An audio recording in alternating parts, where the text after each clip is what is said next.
But I remember having some regret about having such an ethnic sounding name when I was younger, particularly when I was, in the minority in school. We weren't a whole lot of Black students in the school.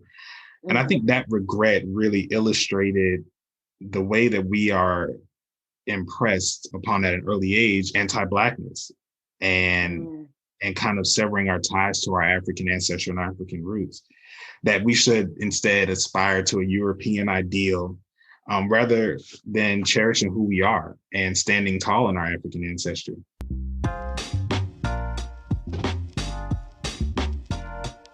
Welcome to 365 Brothers, the podcast. I'm your host, Robin Shine. I am delighted to bring to you brothers from across the United States and from various professions talking about their life experiences, their wisdom, and a conversation that also touches on racial profiling in the United States, how pervasive it is, what the impact is. And remember, you can follow us on Instagram at 365 Brothers. Also, follow us on Facebook at 365 Brothers, the podcast. If this is your first time listening to a 365 Brothers episode, make sure you subscribe because you do not want to miss one brother's wisdom, one brother's experience, and their perspective on life in the United States. Today, we are speaking with a gentleman who's originally from Orlando, Florida. He currently resides in Inglewood, California, and has just begun a new position with the LA County Supervisor, Holly Mitchell. Welcome, Kwame.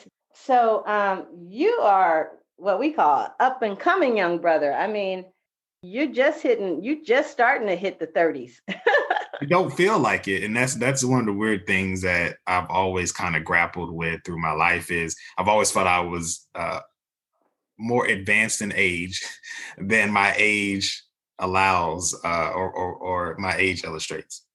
You were born a man. I feel like it. I do. Yeah, I get that. Okay. Well, is there anything that you'd like to share with the listeners to help them get to know you better before we dive in on some questions?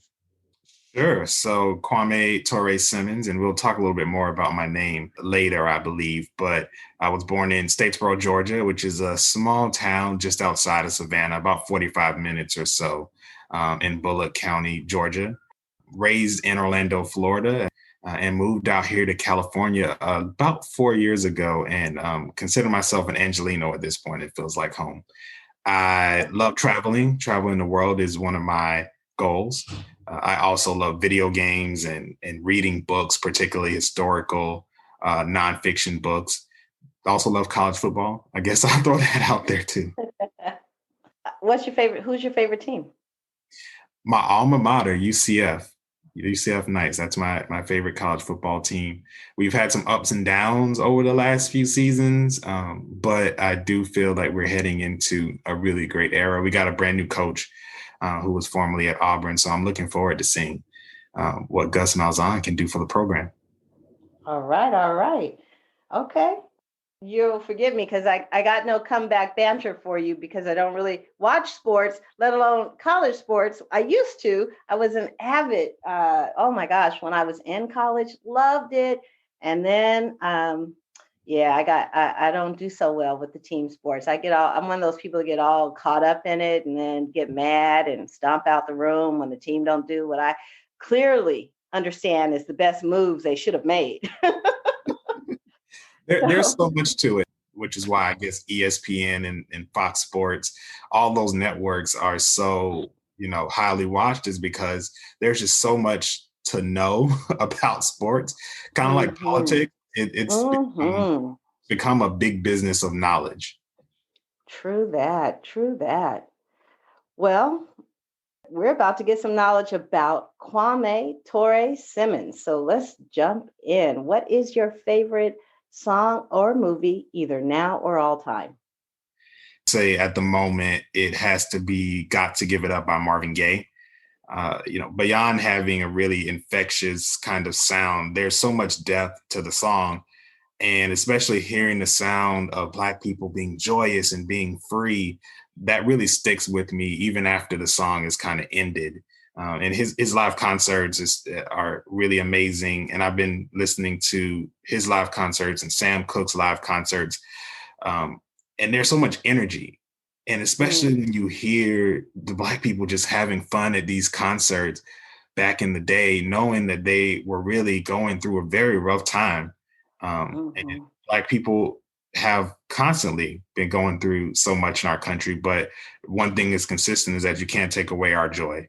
And hearing that in song form is really great. I always tell people that had Marvin lived, I really think he would be a worldwide name. He's already a huge name, but I think it would have been even a bigger name. Probably we would have given him crown of King of R&B or soul. And I, you know, he had a way of adapting to the times, but also remaining really authentic to who he was. Agreed. I mean, soon as you said got to give it up, I body started moving.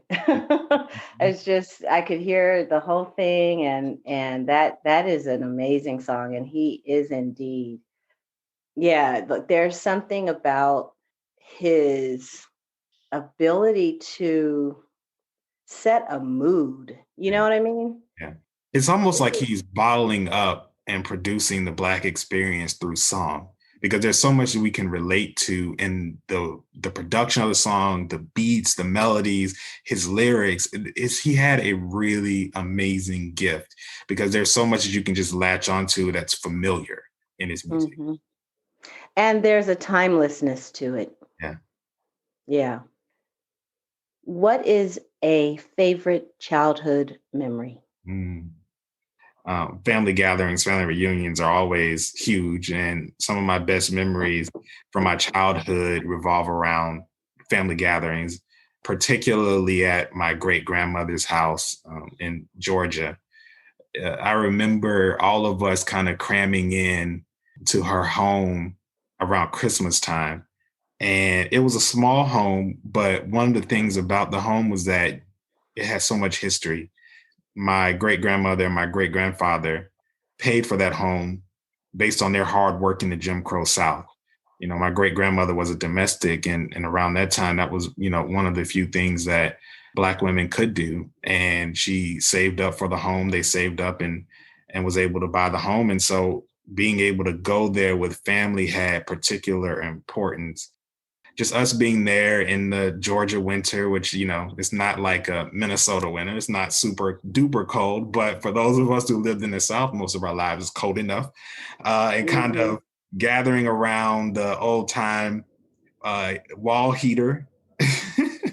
Yeah. You know, yeah, the ones that kind of like the metal ones that are in the With the wall. slats.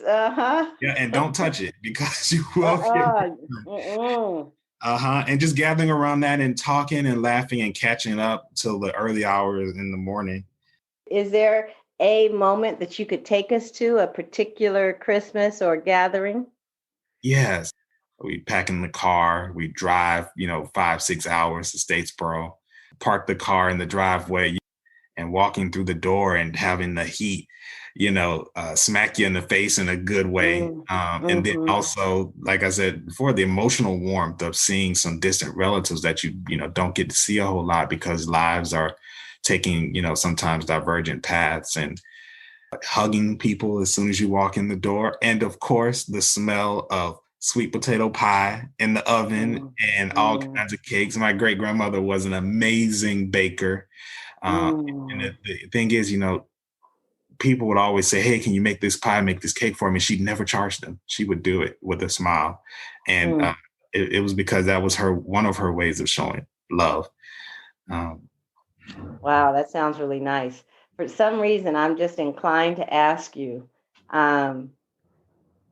you got a aunt or an uncle that was like just someone that every time that was your opportunity just to like get all up under them and get something from them. That may not be true. I'm just something just popped in my head like that. Yeah, at the risk of choosing favorites, Yeah, we I ain't won't say look, we're not saying favorites. That's why I said what I said. Because I know you can't say one is a favorite. I understand. right, but I will say this: I've always had a lot of affinity for all of my elders. I was just able to talk on the phone a few weeks ago with one of my great uncles, and it's always great to talk with him because not only is there just so much warmth there, there's also so much knowledge and wisdom. And being able to talk with him, I think, is something that younger people, not talk to him, but just talk to some of our elders. I think that's something that younger people need to take advantage of more. They do have so much knowledge that they can impart on us, and we definitely need to honor them while they're here and to also learn from them. Well, I got 5 spots left for this season. You should hook me up. Okay. All right. Let's talk about accomplishments. And I asked this question in 2 parts. First, an accomplishment that means the most to you personally, and then an accomplishment that is the one that you tend to, when shared, gets the oh or wow. So let's start with the first. Which accomplishment is the one that means the most to you personally? I would say being an educator, being a teacher, is the one that matters the most or means the most to me, one I'm most proud of. It is such a difficult profession. And I know I'm preaching to the choir here, but it's such a difficult profession because it really does require you to be on your metaphorical toes at all points of the day. Because you're not only just teaching the material, you're also trying to instill values, or at least some foundational values in your students. You're trying to show them love and you're trying to show them you care and try to build up their toolbox to be critical thinkers. It's just a very difficult profession. And the reason why I say that this is the one I'm most proud of and not the one people believe or impresses people the most is because we just, as a society, as a country, we don't value our educators enough. And that's an objective statement. All you have to do is look at how much we pay folks who work in education, and you'll see that we clearly don't value our educators. There's so much more that we need to do, not to just pay them, but to support them, to give them the tools necessary to be successful. Because if educators are successful, their students will be successful. Education is exactly the key to solving so many of our issues, lifting people out of living in poverty, getting rid of bias and hate, equipping our nation with the tools we need to be able to be competitive. All of those things start with education. That's kind of foundational to our progress as a society. That there's a skit. It may have been Chappelle's show where they were paying teachers an exorbitant amount and they were doing like a trade and they were trading teachers from school to school and the teachers were making millions of dollars. Like, honestly, this is very out there, but at the same Ah, time, I mean, we pay athletes millions of dollars. I'm not belittling the hard work that goes into that, but our right. teachers are literally preparing the next generation to take over the reins of our country. They should be treated and paid as such and supported as such. It's been one of my lifelong passions to not only just work in the education field as an educator, but to also make sure that we're lifting up the education profession and the changes we need to the education system as paramount and as a priority.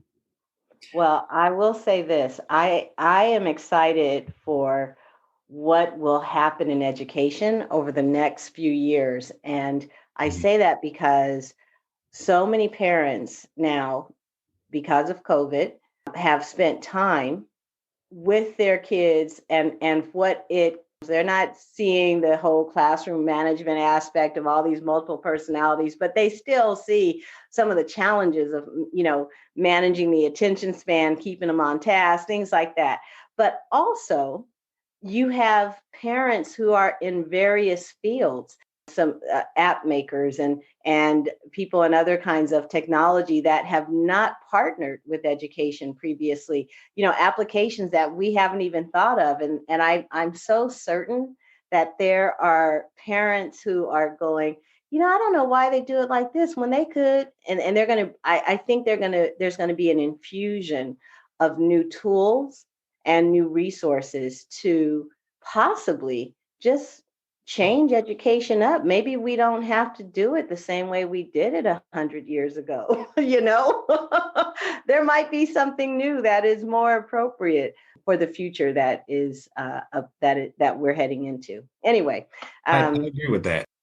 well, let's talk about the accomplishment that when others hear it, it gets the. So which one is that? I spent a little bit of time in Tallahassee, which is the capital of Florida, state capital of Florida.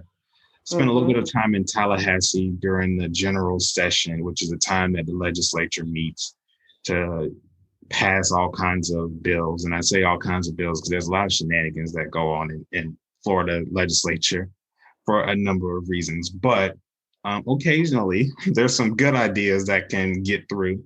At the time, I was working with the Florida Education Association. It was a program in which they were equipping people with the skills and knowledge necessary to kind of take on roles in both public policy and in organizing. It was a few months. I spent that time with the Florida Education Association in Tallahassee and, really getting to learn a lot about the process from the lobbyists who were there. And one of the lobbyists came to me and she said, I want you to take a look at this bill that's being proposed to see, what do you think about it? What changes do you think need to be made, given that you have a background as a middle school educator? And this was a bill that the Florida legislature was putting together in order to kind of figure out what are the things that Florida needs to put in place in order to have a better middle school experience, but also raise the achievement scores for our students, because Florida does rank near the bottom as far as not only education funding, but achievement as well. There's just a lot of work that needs to be done. And so I took a look at the bill. So when they were putting together this bill, they had completely excluded the impact that curriculum had on achievement. And so when I went to make changes to the bill, I definitely wanted to make sure that we were studying what curriculum other states were using in order to reach their students and bring up the achievement scores. Long story short, I drafted up all the changes that I thought needed to be in the bill. The lobbyists took it back to the sponsor of the bill.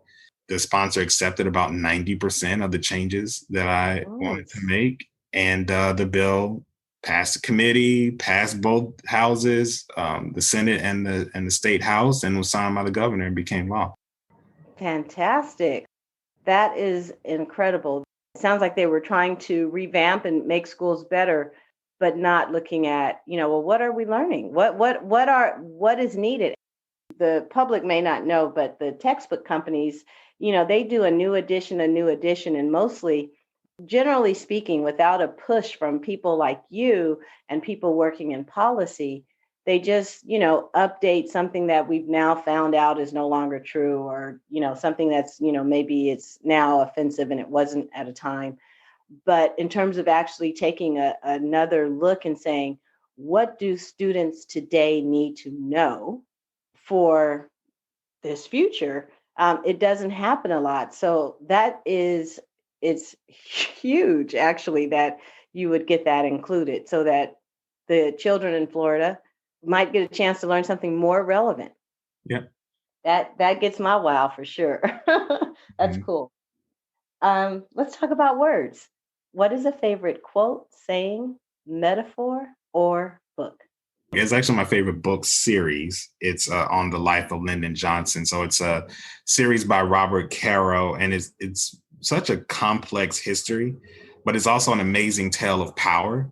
I'm very much obsessed with figuring out how Black folks can build power in this country, because I really do believe it's the only way we can overcome systemic and structural racism. And as you mentioned earlier, it's not just about voting, although that is important. It's also about owning land and starting businesses and also recognizing intersectionality within our own community, because we have to take care of each other. That's where it all comes down to, building together. And we can't leave out issues that matter to Black women, issues that matter to the differently abled Black immigrants, and being a gay Black man, obviously, of course, LGBTQ issues also matter to me. And, I would also say, as a addition to that, we do have to build coalitions with other marginalized people. We have to care about the issues that matter to people. We have just seen recently what anti-immigrant sentiments and hate for the Asian community can produce. And if anyone believes that, we can do it alone, you just aren't doing the math. And I can say that being a former math teacher, something's not mathing here if you think that Black folks don't need to work with other marginalized communities and work together to build an America that we want to see. Mm-hmm. Definitely. Is there a person, moment, conversation, or event that stands out as either changing the trajectory of your life or had a significant impact on your life? I remember my 7th grade social studies teacher, his name was Mr. Wozlick, taking the time one day to call home and just letting my parents know how great of a kid I was. And, a lot of times, the only time you get a call home is when there's an issue because Mm-hmm. a kid's, exhibiting some behaviors in class that aren't appropriate. And so for him to take the time out of his evening to call home to make a positive phone call home really did mean a lot to me to be recognized in that way. And so it probably changed the trajectory of my life, and that I really became interested in passing that along to others and paying it forward. And that probably got the ball rolling on me becoming an educator. My dad is also an educator, and that also kind of left an impression on me to get involved in education as well. But I can also say I've had some amazing teachers that have aided that. Fantastic. Did you, by chance, ever get a chance to go back and thank him after graduating? After graduating, no. I haven't been able to get a hold of him. Yeah, no There are worries. some teachers that I do keep in contact with, and that's one of the reasons why I still have a Facebook. Literally one Oh, of the only. oh, my heart just broke. Well, I'm like, because I do have, some students, former students that I connect with. And you're right, I connect with them on Facebook. And it's like, oh my gosh, they probably only could pop on Facebook off and on just to be like, hey, Miss Sean. It's true. It's true. And I mean, I keep up with some, of my former teachers, but I also keep it up with some of my relatives who I wouldn't, know about Hmm. their important life events otherwise. But I do Hmm. keep up with some of my teachers, and I, hopefully I do let them know enough how Yeah. big of an impact they've had on my life. Yeah. Cool. Cool. Now I was just curious. Yeah. Anyway, when you mentioned your favorite teacher, I Mhm. thought of mine. It was Mr. Rentz. He was my 5th and 6th grade teacher. And I always said when I came back, and because I teach in the same district I graduated from, and I always said I was going to go back and, at some point, I mean, it's not like I said, one of these days I'm going to go back, but like he would pop in my head and I'd be like, I wonder what Mr. Ince is doing. And then one day I was reading our little bulletin for the district and he had passed away. And I was like, oh my gosh, I wish I'd gone ahead and, reached out to him. And so I think that was probably why I asked you, because that was what popped into my head. Now that you mention it, you just jogged my memory. When I became a teacher, I was trying to reach out to Mr. Wozliak, and I was having some trouble kind of, reaching him. But I did find his email in the system, because I did, similarly to you, I did go back and teach in the same district that I grew up in Orange County. And so I Hmm. remember sending him an email from my Orange County Public Schools email address and just thanking him for the impact that he made on my life. So yeah, I do remember now that I did try to at least make that effort. I don't believe, if I remember correctly, that he responded, but I think that he may have been kind of like teaching part-time at that time. I think he had Yeah. some, for whatever reason. So he may Yeah. or may not have received it, but I did try to put it out there for him. Oh, that's great. That's great. Um, what is a moment or event that either highlights or in some way signifies your experience as a Black man in the United States. Mm. It's actually around a similar time period to the previous question about moment in life that stands out. But I remember having some regret about having such an ethnic sounding name when I was younger, particularly when I was, in the minority in school. We weren't a whole lot of Black students in the school. And I think that regret really illustrated the way that we are impressed upon at an early age anti-Blackness and kind of severing our ties to our African ancestry and African roots, that we should instead aspire to a European ideal rather than cherishing who we are and standing tall in our African ancestry. And I think one of the greatest injustices of slavery was having our connection to African culture and language stripped from us. It was our identity. And when you strip someone of their identity, when you strip someone of their history and their culture, their sense of importance, you have an easier time dehumanizing them. And that's exactly how slavery thrived, by dehumanizing African people. Wow. I'm so proud and grateful of my name, to be named after Kwame Ture or Stokely Carmichael, as well as Kwame Nkrumah. I'm really grateful that my parents, decided to give me such a good weight, a good historical weight. And I do think that it has played a part in why I have decided to work in politics. Wow. Well, what you shared, it makes me wonder, was there a particular instance that points to that experience? I mean, there still is.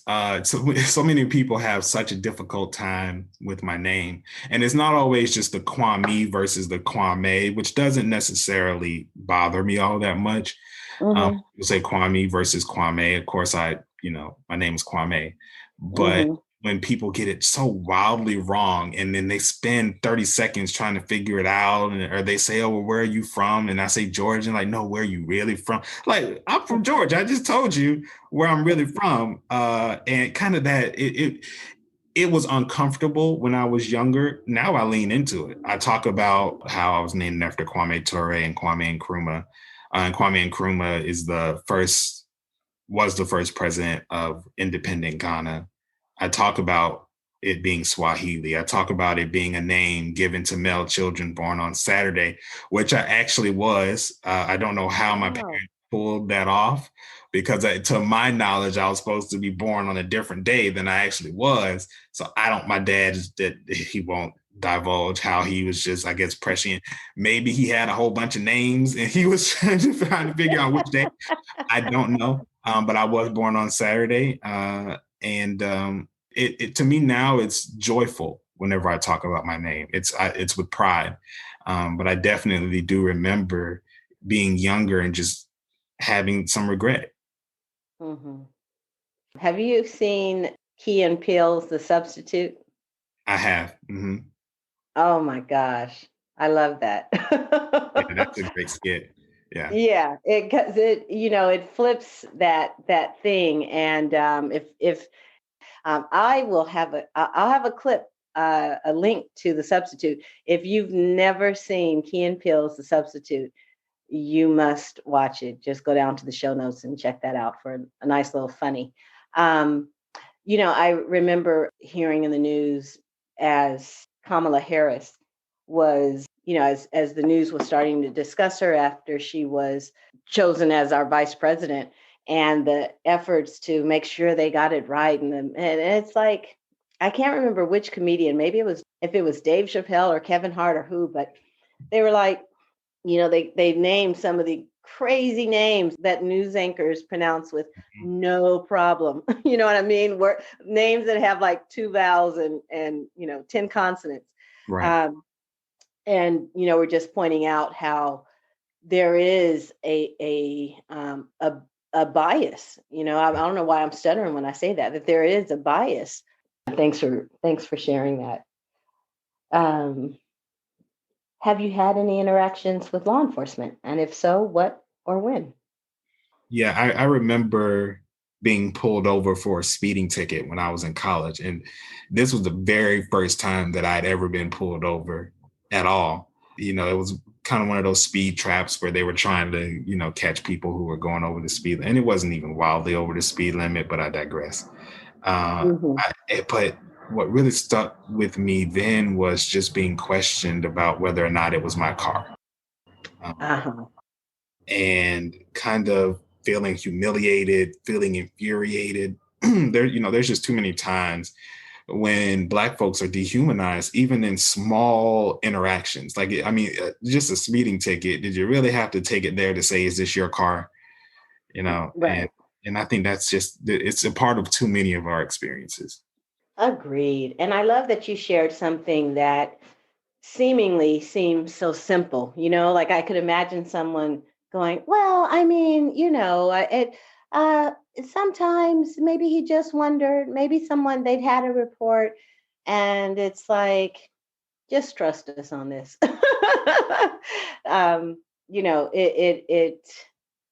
I've had many a brother share an answer to that question.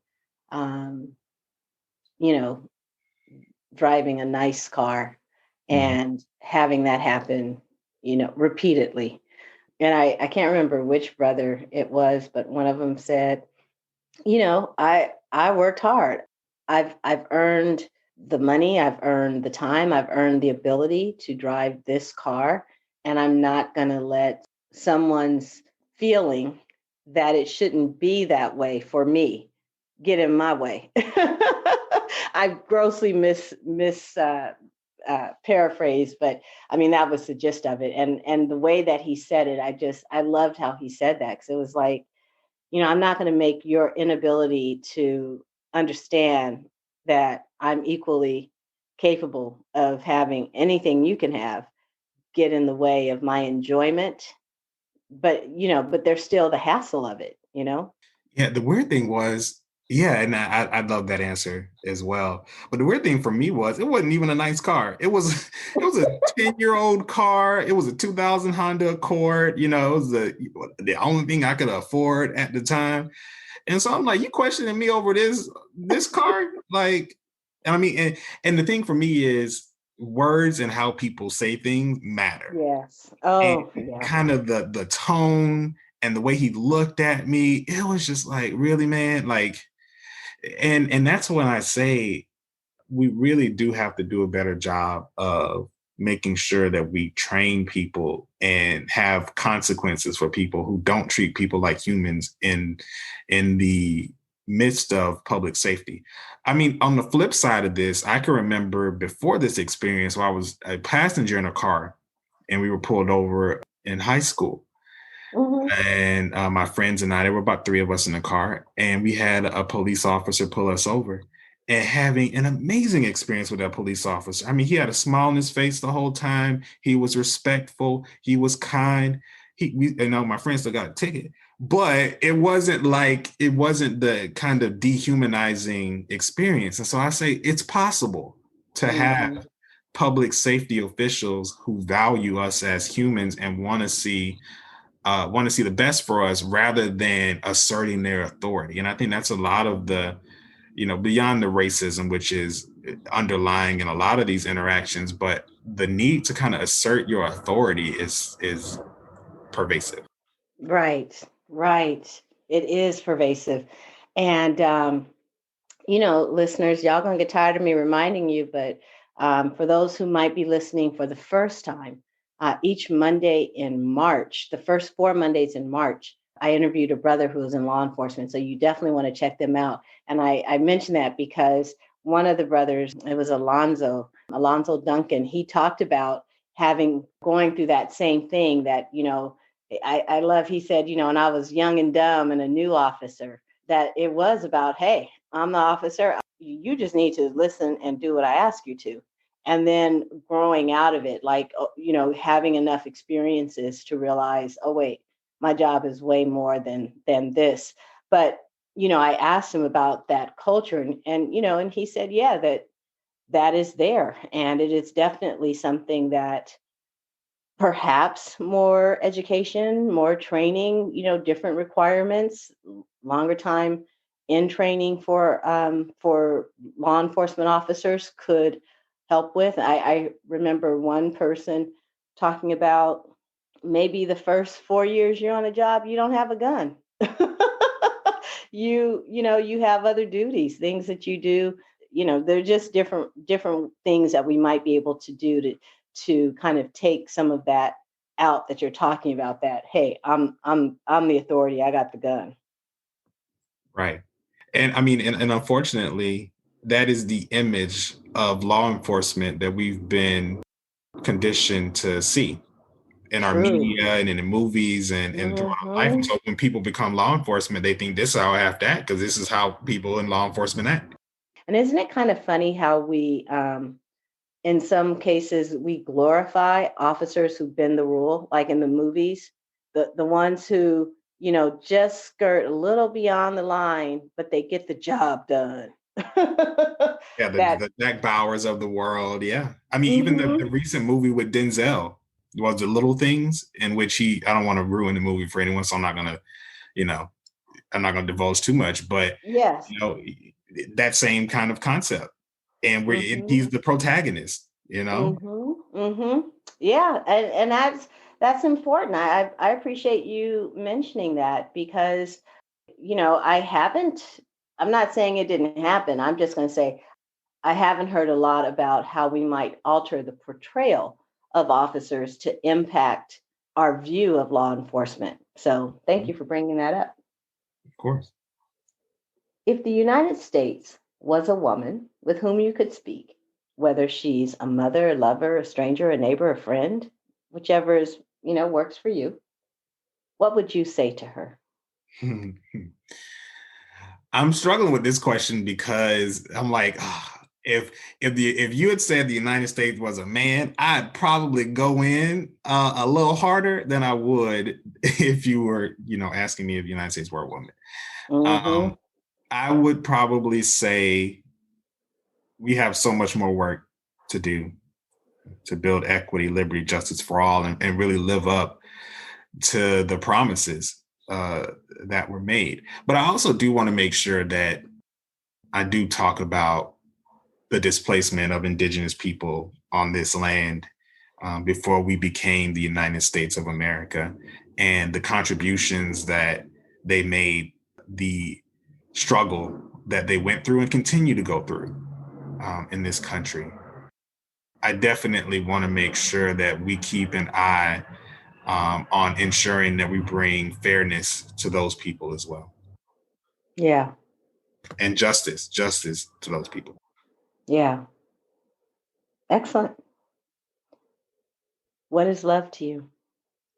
For me, uh, love is wanting the best for someone and doing whatever you can to make that happen. My mom and dad typified this for me. They've always had my back and given me whatever they could to make sure I was successful. And I think that love comes in many forms.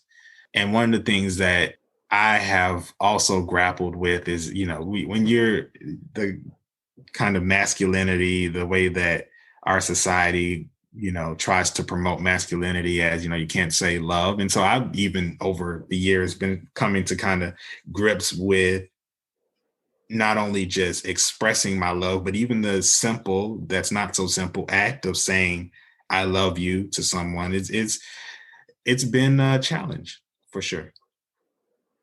Yeah. Kwame, what is something that you've learned through your profession, your training, experiences, or adventures that you believe more Black men should know, but don't, knowing that whatever you say benefits all of us? Yeah. Our power and our destiny really depends on us working together towards progress. And there's too many times when, even within our community, we try to divide along various lines. We have to view each other as family and we have to act accordingly. And this goes double for respecting, valuing, and supporting Black women who've always been there for Black men. And so we have to fight for the Breonna Taylors of the world just as hard and just as much as we fight for the George Floyds of the world. We have to protect our LGBT brothers and sisters and non-binary folks as well in this, because we are all a part of the same community and we will never thrive if all of us don't thrive. I have to ask you a question. Mm-hmm. So what office you going to be running for? None. No, I get that question a lot. I'll say this. For me, it's not about the spotlight. I know a lot of people who run for office. I've worked with people who run for office, who are in office. I've gone to school with them. You really do have to have a particular skill set, a skill set to be able to absorb the spotlight and thrive in it. For me, I really just enjoy what motivates me, and what I enjoy is making a difference, a sustainable, systemic, structural difference on the policy side of things. I've worked in the campaigning world for a little bit, and I get that world. And now I'm happy to kind of be moving into more of a governing and policy type role right now. And I love being able to work hard in that realm. When you're an elected official, 95% of your job is just being out there and being on message. I want to do something a little bit more than that, right? I want to be back there crafting the policy and utilizing my experience to not only say what the policy should be, but also bringing people together to be able to craft that policy as well. I think is really important to bring people to the table. And I've also done some work recently volunteering with the Urban League Young Professionals here in Los Angeles. And I was a civic engagement political awareness chair.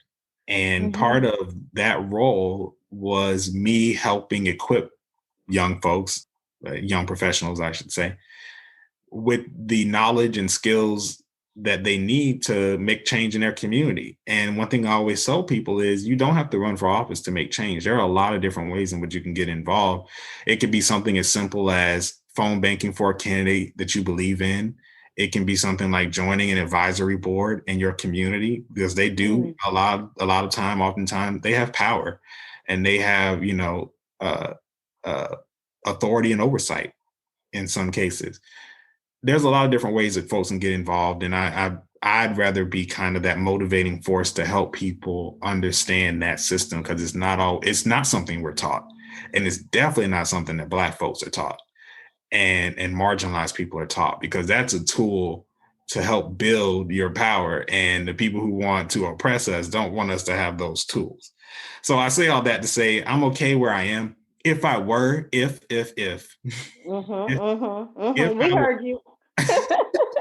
I mean, I would be interested in school board, but only because I feel like that is a much more policy focused position.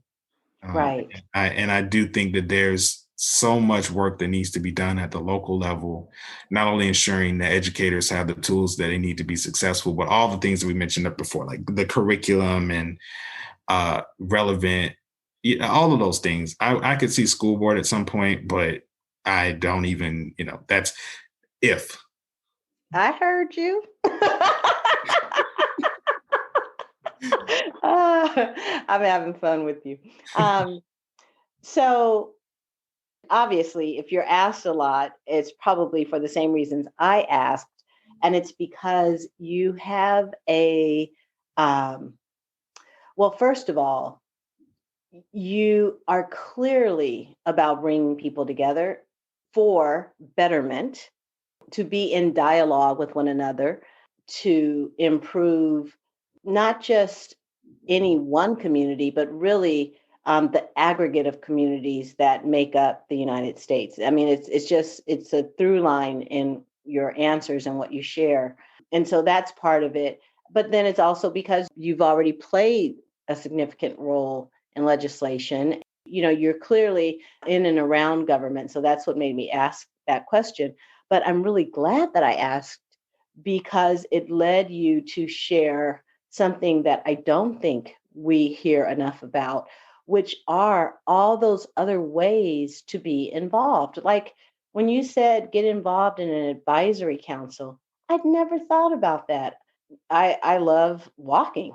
And having, walkability in my community makes a difference for me. And I don't want to be on the city council or run for an office, but if they had an advisory board that had to do with walkability or, anything related to that, I would certainly be interested. And it's not something that would have crossed my mind. And I'm sure there are many listeners who, like me, were like, oh yeah, there are other roles, aren't there?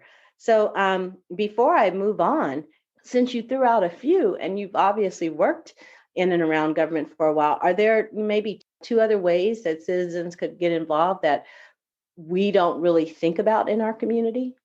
Yeah, I mean, getting involved in political parties is paramount for us. And the reason why I say that is our parties, particularly the two major parties, the Democratic Party and the Republican Party, have an outsized influence on who represents us. They almost have not almost, they do have a monopoly on Yes. deciding who we even get the choice to vote on. Mm-hmm. And Mm-hmm. a lot of times we think, oh, well, the person who's on the ballot, they clearly went through this vetting process and they went through this whole, to get to where they are. No, sometimes they're chosen. They're recruited by people to be in those spaces, particularly local parties. And so I've always encouraged people to get involved at that local party level, to be in the room when conversations are had about who should be recruited, who should be supported. Financial support of candidates is almost the number one reason why people either win or can't win in office. Mm. And that's financial support usually starts at the local party level, because it's not just about what the party's giving, it's about all the doors that they're unlocking for folks to be able to Mm. fundraise. And so if you have someone like, I mean, you said, why would I run for office? I'll just kind of quickly role play what that would look like. Even if I were interested, I would have to go to the local party, start building those relationships. They'd have to open doors for, well, first of all, they kind of take a look at me and make sure I'm okay, that I'm someone they want to put out in this kind of position. But then I'd really have to go and talk to donors and spend a whole lot of time fundraising, calling folks that I know to say, hey, can you send $5, $100, $1,000, whatever it may be. And then you really do have to stay on message with what your local, state, and national party, depending upon what office you're running for. What's the message in there? Because if you don't, the last thing you want is your party working against you and your nomination. Mm-hmm. So I say all that to say, yes, local parties is something that we need to be paying attention to, because these folks have an outsized influence on who we see on our ballot. So that's Yeah. one.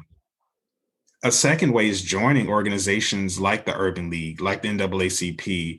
These organizations, while they're vast and they're huge, you can also join some smaller organizations as well and get your toes wet. Dip your toes in the water of advocacy. These organizations do some really amazing work. I mean, right now they're fully behind both HR1, which is the bill, the federal bill to kind of stop a lot of the voter suppression Mm. laws that are being enacted across the country by Republicans. And they're also all in on the George Floyd Justice in Policing Act. And I would personally love it to say the George Floyd and Breonna Taylor, or Breonna Taylor and George Floyd Justice in Mm-hmm. Policing Act, but that goes back to what I was saying earlier. I digress. Mm-hmm. So yeah, getting involved in those organizations, it will allow you to find community with people who are like-minded, as well as make a difference. Wow, that's pretty awesome. I myself, I am not a member of NAACP. I think I was at one time, but not in years. Or the Urban League. I've always looked at it more as something like social, even though I know they're about policies and all that. Yeah, I'm glad you shared that one as well. Let's say I join my local NAACP. What role might I play, in forwarding government? So the good thing about these kind of volunteer experiences is that you really play the role you want to play and you have the capacity to play. So for instance, if the Urban League or the NAACP are doing advocacy work on the George Floyd Justice and Policing Act, that might look like being a part of a phone bank, calling your senators and your House members to say, this is a priority for our community. We need you to be on board with this. And that moves the needle. I remember there Yeah. was a big piece of legislation that was really moved by the number of phone calls and letters that literally flooded and kind of broke the phone system. in the Capitol because there were just so many people. I think it was the ACA, it may have been the Affordable Care Act that I'm thinking of that moved a couple people to say yes.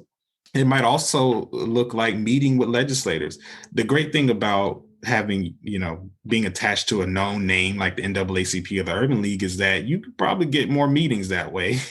Sad to say, but if someone calls up an elected official and say, "Hi, I'm Kwame with the Urban League, and I want to talk to you about this bill that's moving through the California State Assembly," you're probably more likely to get that because they do have influence. And the last thing that some legislators want is, the NAACP or the Urban League not agreeing with them on an issue and bringing kind of that pressure.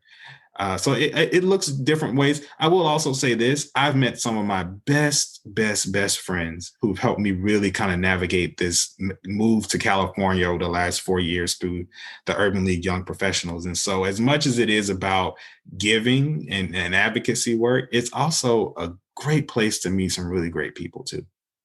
Oh, that's really awesome. Okay, well, I'm so glad I get to share all those tips. And I'll share one that I always say, and it's inspired by what you just said about calling our representatives. I love to send off an email. Something's happening that they're about to vote on, or there's something in the news, or they're about to select who's going to be a nominee for this or that. So if you didn't find something you like just yet in what you heard today, keep looking for a way to participate. And you're only as far away from your representatives as your email account. So do reach out to them. Wow, we've covered a lot. And that's what I love about these conversations. It's a quote unquote interview, but really it's a conversation. So now that we've had this conversation, Kwame, what did you get for yourself personally out of participating in this conversation? I really got a chance to be more reflective of my life. You mentioned earlier that I just turned 30, and I mentioned that I don't feel like I just turned 30. I feel like I'm a much more advanced age than that. And I've had I think part of that is because I've had a lot of experiences in my life so far. And a lot of people take a look at my resume and, they'd see me kind of shifting roles and shifting jobs every few years. And for me, it's really about finding the right fit for me to use my passion, my knowledge, my skills, my experience to building power for marginalized folks and Black folks in our country. And so this has been a really great experience to kind of just look back and take stock of my life so far. And hopefully it'll also help me get some perspective for moving forward. Great. Wow. Well, as I listen to each brother over the course of the conversation, I'm always left with a particular, impression of them. And with you, you really are about empowerment. In some sense, saying that you're about empowerment could sound a little trite because, oh, he's about empowering. But what I really hear in all of your answers is a willingness to dig deep and unearth what is blocking the full expression of power for individuals, for communities, and then doing the work to build that power. It's not just lip service. I would just say, when I think of you, I see someone rolling up their sleeves. That is the image I have of you. It's like there's an issue, there's something to tackle. You walk in and you roll up your sleeves and you start talking, listening, and creating new solutions. Well, I appreciate that. I mean, I certainly hope so. That's what I strive for, is to play my part in helping us succeed, for sure. Yeah.